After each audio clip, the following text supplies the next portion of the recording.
selamat pagi semuanya. Perkenalkan, kami dari kelompok 8, kelas Analisis Investasi Pasar Modal, EAA. Sebelum memulai video ini, izinkan kami memperkenalkan diri terlebih dahulu. Saya Latifatul Munawaroh dengan NIM 142 23 00 27 dan rekan saya. Saya Diva Erina Dia dengan NIM 142230019. Saya Dina Rahayu dengan NIM 142230020. Saya Mutiara Hani dengan NIM 142230245. Saya Nabila Facianugraini dengan NIM 142230050. Selamat menyaksikan. Halo semuanya, perkenalkan saya Latifatul Munawaroh dengan NIM 142 23 00 27. Saya dari kelompok 8, kelas Analisis Investasi Pasar Modal, EAA. Pada kesempatan kali ini, izinkan saya mempresentasikan terkait return and risk aktiva tunggal.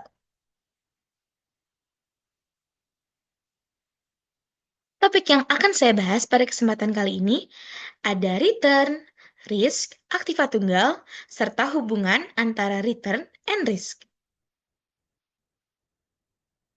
Yang pertama adalah return atau pengembalian. Return adalah keuntungan atau imbal hasil yang didapatkan dari suatu investasi. Return ini dibagi menjadi dua, yaitu return absolut atau total, serta return relatif. Mari kita bahas dari yang pertama, yaitu return absolut atau total. Return absolut atau total adalah ukuran kinerja investasi tanpa memperhatikan kinerja pasar atau benchmark. Nah, di return absolut atau total ini biasanya ada dua sebutan, yaitu capital gain dan capital loss. Nah, rumus dari capital gain dan capital loss ini adalah harga penjualan dikurang harga pembelian. Sedangkan rumus dari return absolut ini sendiri adalah harga jual dikurang harga beli ditambah dividen dibagi harga beli.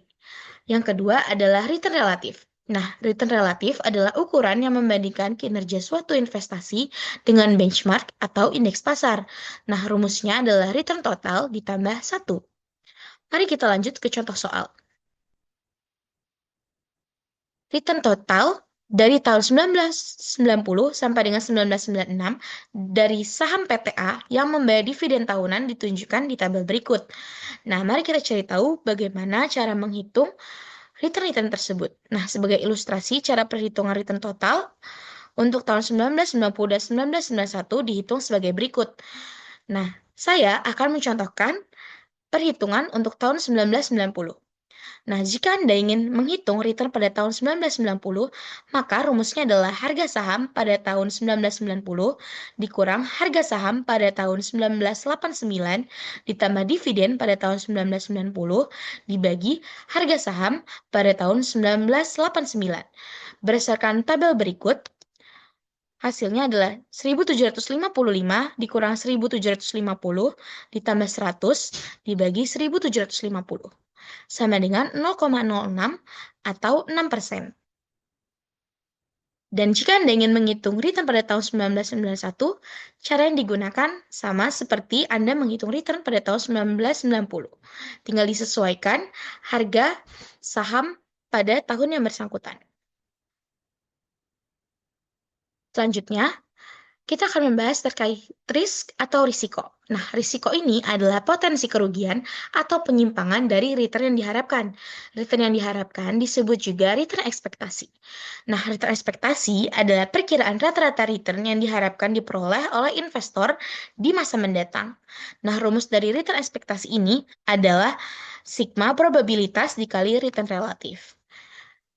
Sedangkan rumus untuk risiko itu sendiri dapat dihitung menggunakan varian return atau standar deviasi.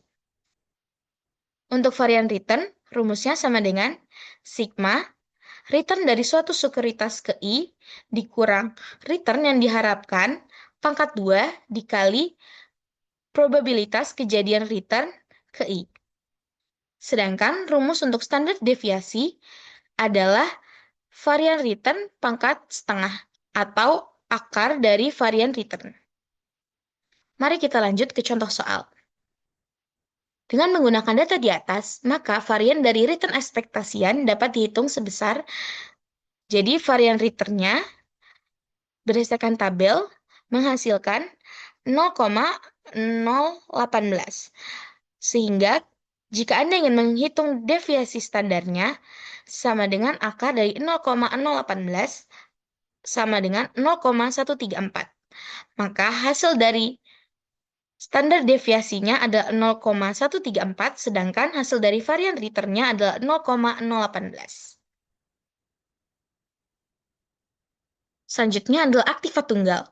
Nah, aktiva tunggal ini sendiri adalah investasi yang fokus pada satu jenis aset saja, bukan pada portofolio atau beragam aset.